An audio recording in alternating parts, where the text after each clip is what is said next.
আমার মনে হয় এতটা রিয়্যাক্ট না করাটাই ভালো। একটা ইন্ডাস্ট্রির মাঝখানে সমালোচনা থাকবে, আলোচনা থাকবে, বাস্তবের টুকরো অংশ নিয়ে সেটাকে একটু ফুলিয়ে ফাঁপিয়ে করা হয়। জেনারেল স্টেটমেন্টের মধ্যে না যাওয়াটা ভালো। ব্লকবাস্টার সুপারহিট হবে, আবার ভিন্ন ঘরানার ছবি হবে, তাহলে ইন্ডাস্ট্রি দাঁড়াবে। আমাদের মধ্যে একটু বয়স্কদের হয়তো জায়গাটা একটু স্ট্রাগলের। অ্যাক্টর সবচেয়ে বড় কিন্তু পরিশ্রম। মুক্তি পাওয়ার অবশ্যই একটা আনন্দ আছে। এই জাতীয় অনেক কিছুই আছে যেগুলো আমরা খুব রিয়্যাক্ট করি। আমার মনে হয় এতটা রিয়্যাক্ট না করাটাই ভালো। আমি শুধু একটা পিকচারের রেফারেন্স দিই, ছবি, সেটা হচ্ছে ডার্টি পিকচার। এবং স্ট্রং তামিল ইন্ডাস্ট্রির উপরে অনেকেই বলেছেন যে, আমি নাম বললাম না, একজন মেয়ে, তাকে কীভাবে ইউজ করা হয়েছে সেটাই গল্পের আধার। কিন্তু এখানে যে সমস্ত অভিনেতা অভিনেত্রীরা কাজ করেছিলেন তারা কিন্তু তাদের মতো করেই অভিনয়টা করেছেন। এখানে এমন নয় যে ইন্ডাস্ট্রি খারাপ, আমরা সব বাদ দিই, তা কিন্তু নয়। একটা ইন্ডাস্ট্রির মাঝখানে সমালোচনা থাকবে, আলোচনা থাকবে। আমরা তো অনেক কিছু নিয়ে ছবি করি, আমাদের ইন্ডাস্ট্রি নিয়ে ছবি হবে না কেন? সো হতেই পারে, আমাদের নাটকের জীবন, আমাদের লেখকের জীবন, সব কিছু নিয়ে হতে পারে ছবি। আমি জানি না কী সত্য ঘটনা পাবে এখান থেকে। আমি আগেই বলি যে এসব গল্প অনেক কী বলা যায়, মানে বাস্তবের টুকরো অংশ নিয়ে সেটাকে একটু ফুলিয়ে ফাঁপিয়ে করা হয় এবং কি বলবো, নাটকীয় করার জন্যে, গল্পটা বলার জন্য অনেক কিছু করা হয়, কিন্তু এখানে পার্সোনালি কোনো কিছু নেওয়ার নাই। আমরা এর আগে দেখতাম গ্রামের চেয়ারম্যান খারাপ, তার মানে কি সব চেয়ারম্যান খারাপ? সে হয়তো রিলিফ চুরি করে কি অন্য কোনো কিছু করে, তার মানে সব চেয়ারম্যান রিলিফ চুরি করে? এই জেনারেল স্টেটমেন্টের মধ্যে না যাওয়াটা ভালো। এই ধরনের গল্প কাহিনী চিত্র হিসেবেই দেখা উচিত এবং সেইভাবে দেখবেন। এবং আনন্দ আছে কিনা, বিনোদন আছে কিনা, সবচেয়ে বড় কথা হচ্ছে সেটা। সত্যি কথা বলতে কি, আমাদের সিনেমা ইন্ডাস্ট্রি আসলে খুব একটা সংগ্রামের মধ্যে দিয়ে যাচ্ছিল। তারপরে একটা পট পরিবর্তন হয়েছে, সেখানে তো সিনেমা হল, সিনেমা দেখার ব্যাপারটাই অনেক কমে গেছে। এরকম অবস্থার মধ্যে, প্রতিকূলতার মধ্যেও মেকআপ রিলিজ হচ্ছে, আমি এটাকে অত্যন্ত পজিটিভলি দেখি।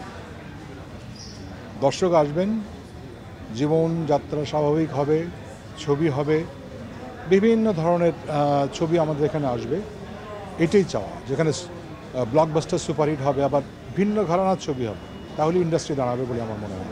খুব না, ইন্ডাস্ট্রিটা কী বলবো, স্ট্রাগল করছে, এটা খুব। ইন্ডাস্ট্রি দাঁড়িয়ে যাওয়া উচিত ছিল। আমরা কিন্তু আমাদের বাংলাদেশের ছবি দেখেই, আমাদের কিশোর অবস্থায়, তারুণ্যে আমরা বাংলাদেশের ছবি দেখেছি এবং সেগুলো নিয়ে আমরা কিন্তু গর্ব করতাম যে আমাদের ভালো ছবি আছে। আমরা সুতরাং দেখেছি, অসাধারণ ভালো লেগেছিল তখন, সেই সুভাষ দত্ত কবরীর ছবি। তো ইন্ডাস্ট্রি তো বড় হওয়ার কথা ছিল, আরও বেশি, অনেক ছবি হওয়ার কথা ছিল।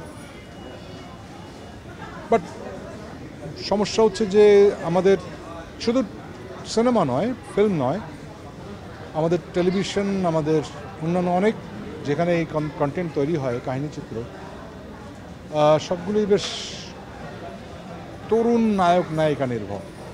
সেখানে আমাদের মধ্যে একটু বয়স্কদের হয়তো জায়গাটা একটু স্ট্রাগলের। তারপরেও আমি অনেক কাজের সুযোগ পাই, এটা আমার জন্য I am really grateful to god যে আমাকে নিয়ে এখনও মেকাররা ভাবেন। কাজগুলো আসলে ব্যাপক হওয়া উচিত, আর দর্শকের আনুকূল্য দরকার। আপনারা দেখতে এলেই হবে। এবং এই ইন্ডাস্ট্রি, আমাদের গল্প বলার জায়গাটা আসলে অনেক বড়।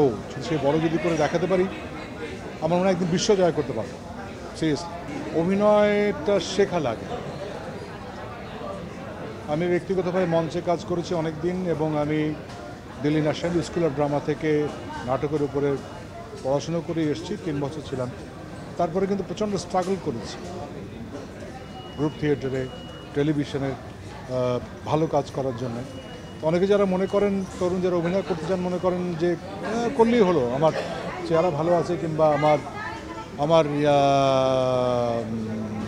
এইরকম হয়তো আমার মতো হাইট আছে, সুতরাং আমি অনেক বড় হতে পারি, তা নয়। কিন্তু অ্যাক্টর সবচেয়ে বড় কিন্তু পরিশ্রম। এই যে মেকআপের সময় কিন্তু আমরা প্রচণ্ড পরিশ্রম করেছি। আমাদের সমস্ত লিমিটেশনের মাঝখানে কিন্তু পরিশ্রমটা কিন্তু কম নয়, অনেক গরমের মধ্যে কাজ করতে হয়েছে। তো আমি মনে করি যে যারা তরুণ তারা যদি সত্যি সত্যি অভিনয় করতে চান বা নির্মাতা হতে চান বা টেকনিক্যাল সাইডে যেতে চান, বা বিষয়টা জানতে হবে।